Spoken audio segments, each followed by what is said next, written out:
Ito muna gagawin natin, utility box para sa outlet. Tara, tignan natin kung paano niya ginawa. Lagyan natin ng patibay itong utility box na to. Tuwal ko na lang na isukat yung paring, maiksi lang naman. At ginuhitan ko na, o kaya minarkahan ko para alam ko kung saan ko puputulin. Ito na, puputulin ko na yung ginuhitan ko. Ng yero pala ang ginamit kong pangputol, hindi grinder. Kasi manipis lang naman yung metal paring, madali lang siyang guntingin. Maya maya ilagay na natin pagkatapos kong magunting. Natural, alangan iba pang maglagay niyan. Parang nagalit si bossing ah.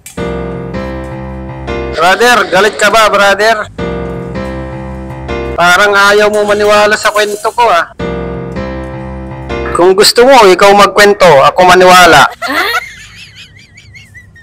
Alam mo na ngang nag-iisa ako dito. Ang lungkot kaya ng nag-iisa. Dami mong sinasabi, Brad. Fast forward mo na lang. Sayang ang oras. Okay. Sige, brother. Fast forward ko. Yes! Anong titingin-tingin mo dyan? Pinas forward ko na nga, di ba? Titingin-tingin ka pa, o ano? Patingin-tingin, di naman makakain. Bakit? Bawal ba tumingin? Parang tumingin lang eh. Tatawa-tawa ka pa.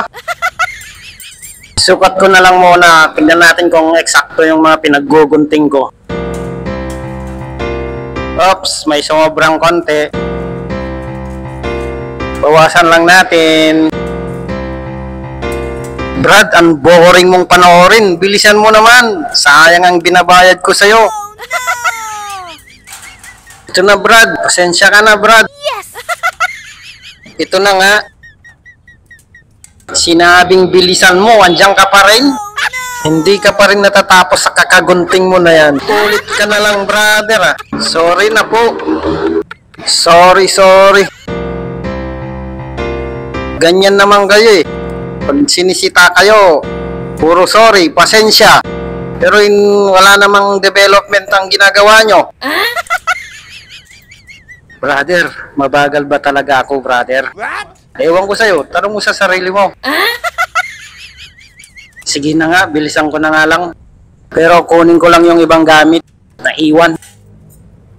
Oh, nasan na yung gumagawa dito? Iniwan na naman? Boss, kinuha niya lang yung ibang gamit niya.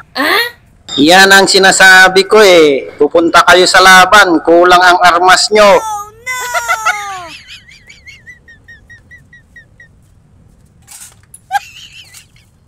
Oh Brad, anong iniisip mo?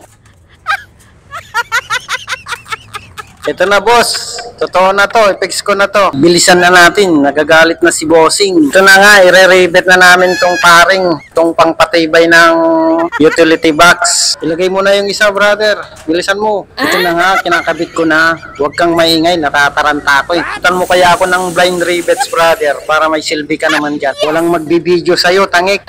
Ay oo nga pala, ako na lang. Ito naman kung makatawa, wagas. Malapit na ba yan brother? Pati ako nangangawit na kakahawak ng cellphone. Oo, malapit na. Huwag kang mainit. Konti na lang to. Katapos na to. Ito na, i-repeat ko na yung utility box. Last na to, last. Ito na, dodoblein ko lang ng rivet tong mga paring para matibay naman tong mga pinaggagawa natin. Ito na, tapos na. Yes, finally. Natapos din. Matibay kaya ang gawa mo, brother. Testingin mo nga. Ayan, halugin mo.